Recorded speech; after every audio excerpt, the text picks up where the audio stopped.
It is Friday, October 12th. We're on episode 39. Today on the podcast, we're going to talk the original graphic novel by Ed Brubaker and Sean Phillips, My Heroes Have Always Been Junkies, from Image.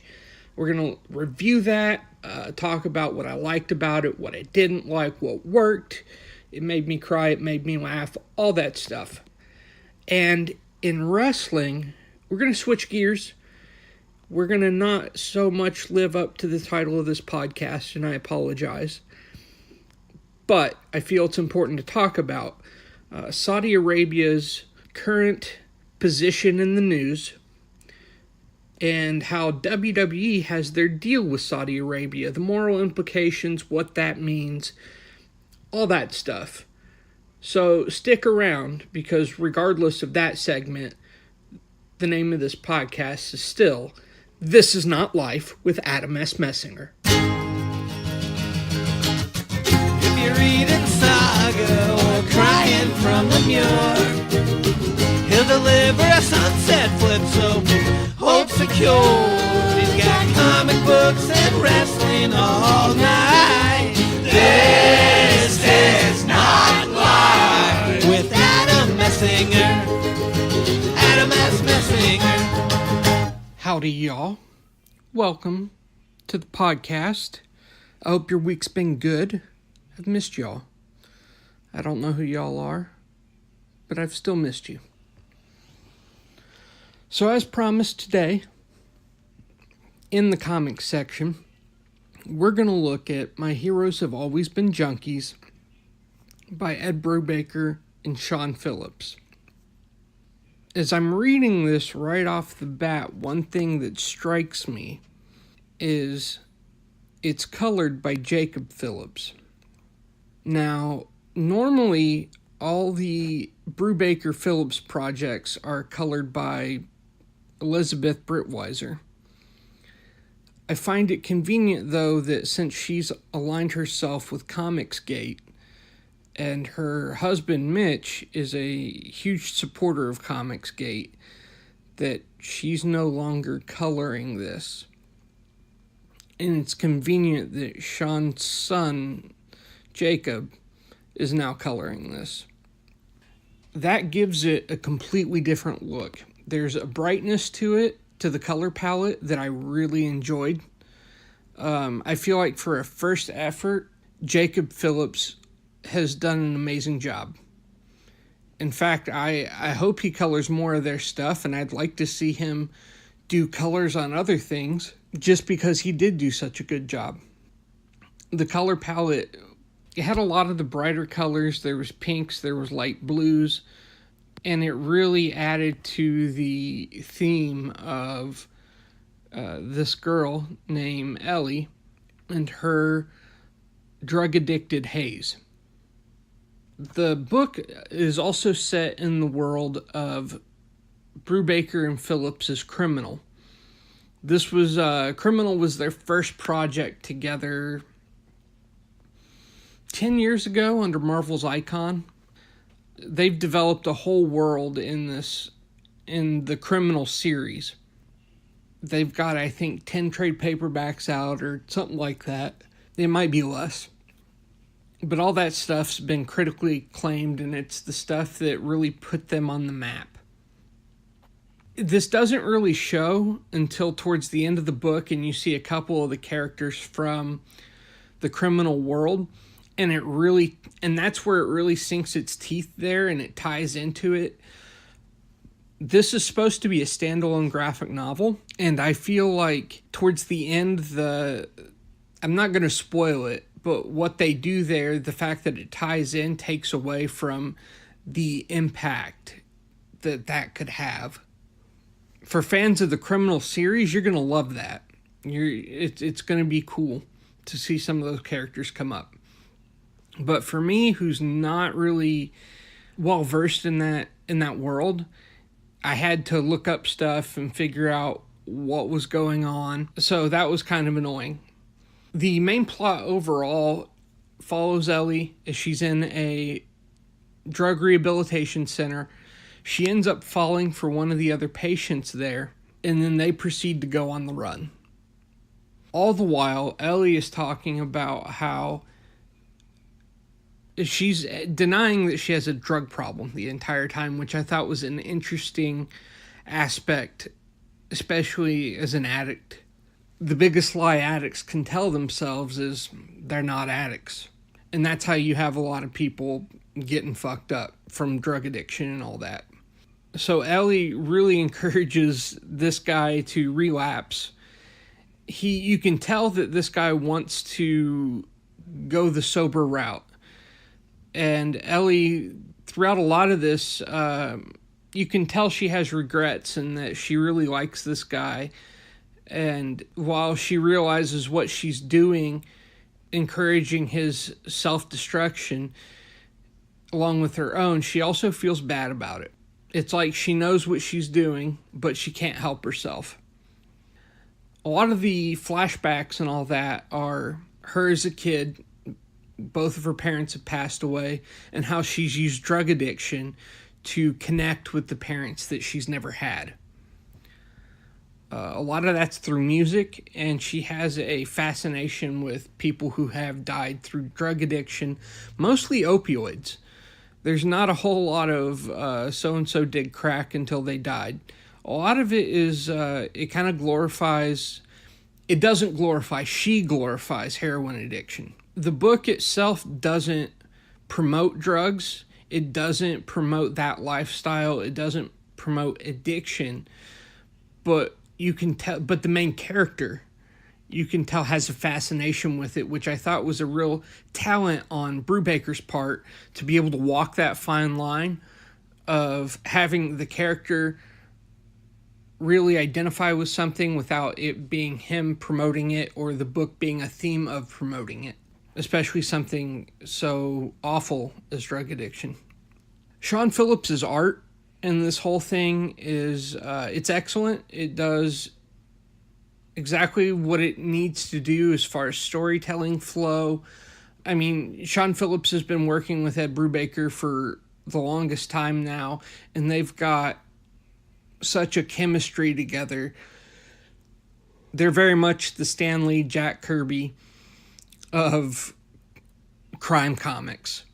I love his work. I love the facial expressions he does. There's not a whole ton of backgrounds in this. A lot of it just focuses on the characters. And you can tell he tells his story a lot through body language. I felt like it does a great job of expressing the extremity of how the characters feel. The one criticism that I would give this book is there's a few things that happen that are way too convenient.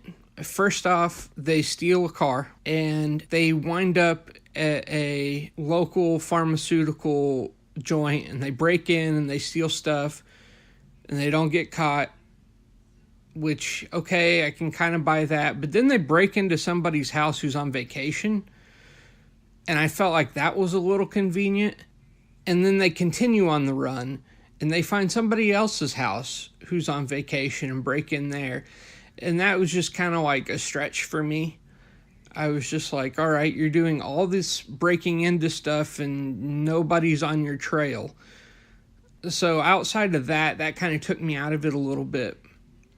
But the inner monologue of Ellie is so good that sometimes you can overlook the ridiculousness of those plots, or not those plots, but plot points. With all that, I would recommend picking this up. It's 75 pages from Image Comics. It's an OGN. If you're into the criminal world, definitely this is a must-read. If you're not really into the criminal world, your mileage may vary. As I said, it's well written, especially in the inner monologue and all that of Ellie. I felt like it really developed her as a conflicted character and added a lot of depth. But the ending has that connection to it that will really throw off readers not familiar with that. So I would give this probably a 4 out of 5. So stick around. We're going to have wrestling coming up, and it gets messy. This is not life, listeners. You know, on this show, we're always trying new products, always on the cutting edge of new shit out there. Well, let me tell you, I've found the coolest store. It is gobletsforgoblins.com, where they offer the coolest goblets out there. If you're looking to drink any type of liquid in style, hell, you could probably eat soup from them, then this is the shop for you. Personally, I got the goblet with a bunch of dicks on it. I got 2 goblets that have a Spider-Man theme with all the spider webs. I've got a silver crown goblet that has jewels all across the top. Trust me, these things, they're also very easy to clean. You just run them under hot water like you would any other thing, and it's no soap required. That's right. All the liquid just comes right out, and you don't need any soap, because the soap, it would get rid of the coolest thing of the goblet, which is the interior made of gold. All the goblets come with interiors of gold. So you are drinking like the king or queen or badass that you are. All their stuff is affordable. You can get payment plans as low as $76 a goblet. You can do, they work with you. They can even do customized goblets for $120. Trust me, you're going to want to do this. Gobletsforgoblins.com. If you use the code TNIL at the checkout, you'll get 10% off your order. That's TNIL, like this is not life.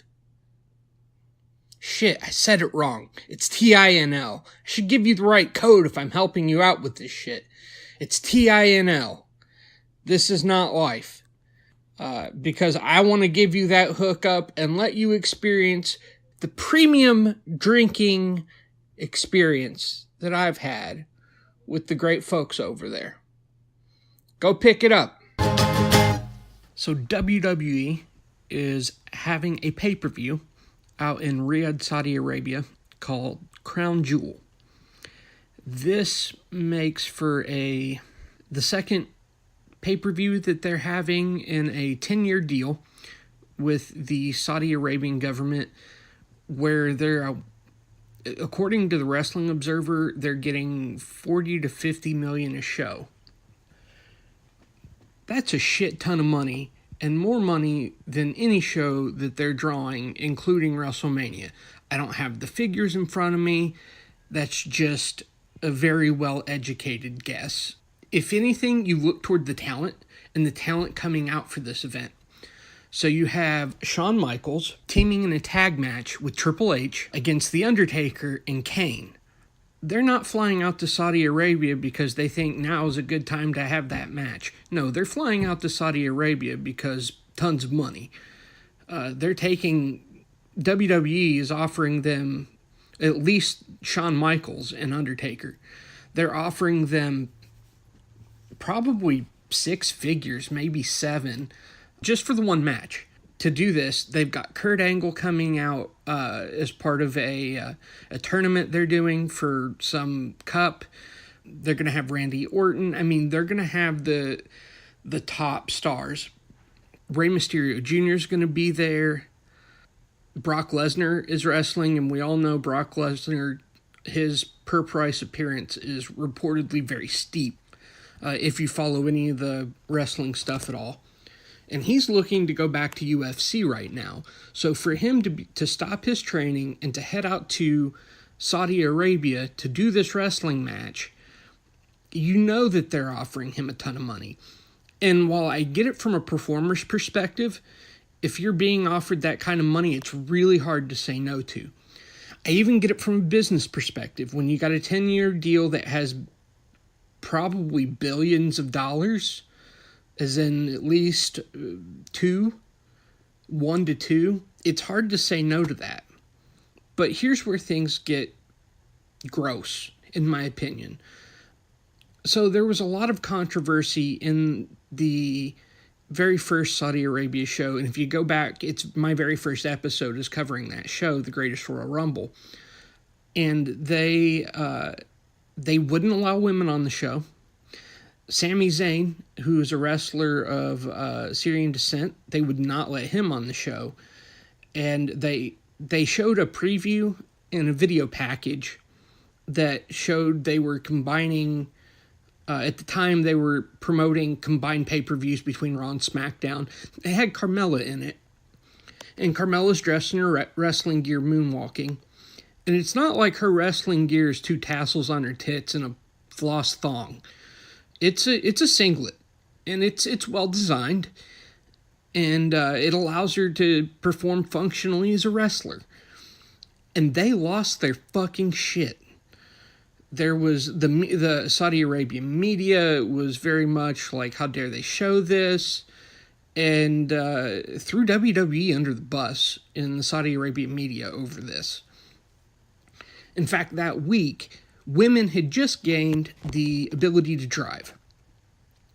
And part of me kind of justified them doing that as, well, you can't really change the culture. There's a religious precedent set. And I kind of understood that, as far as change, unfortunately, is slow. And cultural change like that takes time. You would hope that it's moving forward, but reading the news this past week, I read about a Saudi Arabian journalist who had moved from Saudi Arabia, at the time had been highly involved with the upper parts of government. He became very critical of the regime, and then it got to the point to where he moved to Virginia in the U.S. to get safe. In the meanwhile, he had a fiancée out in Turkey, and he went to go file marriage papers recently, last week. That was the last anybody heard of this gentleman. His name is Jamal Khashoggi. He wrote for the Washington Post. That's where I first read this. And the Turkish government believes that this guy was murdered. And they even have a theory on how it was done, because he went to the Saudi Arabian consulate in Turkey to get this marriage license and get it all figured out. And they believe that the Turkish officials believe that there was a 15-person team that flew in. And then when he entered the consulate, they pretty much chopped him up into pieces and took him away. Which is pretty fucking insane. That's really... it blows my fucking mind. It's disgusting. I mean, of course, it's horrific. If I'm WWE and I see of course Saudi Arabia is like, oh, we didn't do this, we don't know anything about this, and fucking of course you're going to say that. Of course they're going to say that. But they're not exactly jumping to help the American government or the Turkish government find what happened to this guy. Of course, Trump has said he's been in touch with the highest levels of the Saudi government, according to an article on CNN. I don't know how true that is, because it's fucking Trump, and I'm not a Trump supporter. But the fact that they're even addressing the situation is, well, I'm glad. His fiancée has been in touch with CNN and said she thinks it might be true, but she's going to wait for a quote-unquote final result. If I'm WWE at this point and I see the people I am working with have killed an American citizen, well, not an American citizen, somebody who is staying in America because of fear from the government, like, that's a fucking... I'm done with that. I'm done with that shit. If I'm WWE, I'm like, yeah, we're walking away from this. You guys keep your money. Later, y'all. That's fucked up. So I just don't get how they, as a company, whenever you have something like this, don't realize that there's a moral obligation there. For all their support of the military, and they've had countless tribute to the troops show, that kind of stuff, I feel like this flies in the face of all that. Obviously, this government doesn't have hardly any of the ideals that we share here in America, and and the problem is there's no tolerance for any other idea, at least according to this action that I've seen. I would love to be wrong, but maybe I'm expecting too much out of a company. I don't think I am. If I am a fucking skateboard company and I'm having my wheels manufactured out in another country by that country's government, and I find out that that government is secretly fucking raping children on the lowdown, and I find out, like, we're done. We're done with that. You keep your wheels. I will find another person to make my wheels. Like, and as a big company, I just don't get how they can be... They either are ignorant, which is scary, or they just don't give a fuck, and that's scary. From a talent perspective, I believe it's a lot harder. If I'm Shawn Michaels and I'm older and they're offering me $10 million for one match, and I know I can go fucking take care of my family for the rest of their life for that shit and make sure my kids are put through college and all that stuff, that's going to be a hard thing to say no to. But at what point does morality trump the dollar bill? At what point can you exchange your morality for cash? I would like to think that murder is a pretty good one. That's where you keep your dollars, and I'll have my not murder. On Twitter, I said that because of this, I'm not supporting WWE anymore. I still enjoy the product. I enjoy the wrestlers. I enjoy wrestling. I enjoy the characters. But I can't consciously give money to a company, and they obviously don't need my fucking money or my ratings or any of my shit if they're getting that money from the Saudi government. Of course, I mean, one person doesn't really make much of a difference, but it's all I can do. And I get that there's people out there who are actual journalists, and it's their job to keep an eye on this kind of shit. But I'm over here and I'm just a fan. I'm not making money off this podcast. I'm not making money by covering wrestling. I'm just a fan who likes to talk about it. And I gotta say, I think this is it for me in WWE. I'm still gonna probably watch the program. I will probably pirate the shit out of all their stuff. But I don't think I'm really going to talk about it a whole lot, at least on the podcast. I may tweet about it a little bit. And maybe eventually I'll stop watching it. I don't know. It's gotten so bad before I have stopped watching it. And it really fucking sucks, as much shit as I give WWE, at the end of the day, I do like, overall, on the whole, I like what they do. I like the wrestling.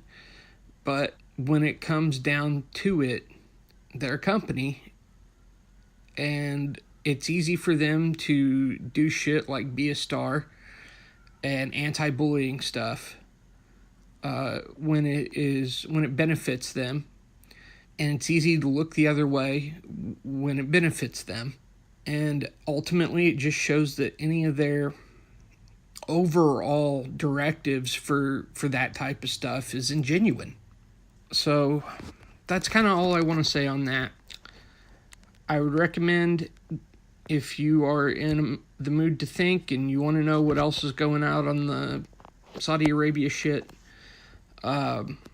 Washington Post put up a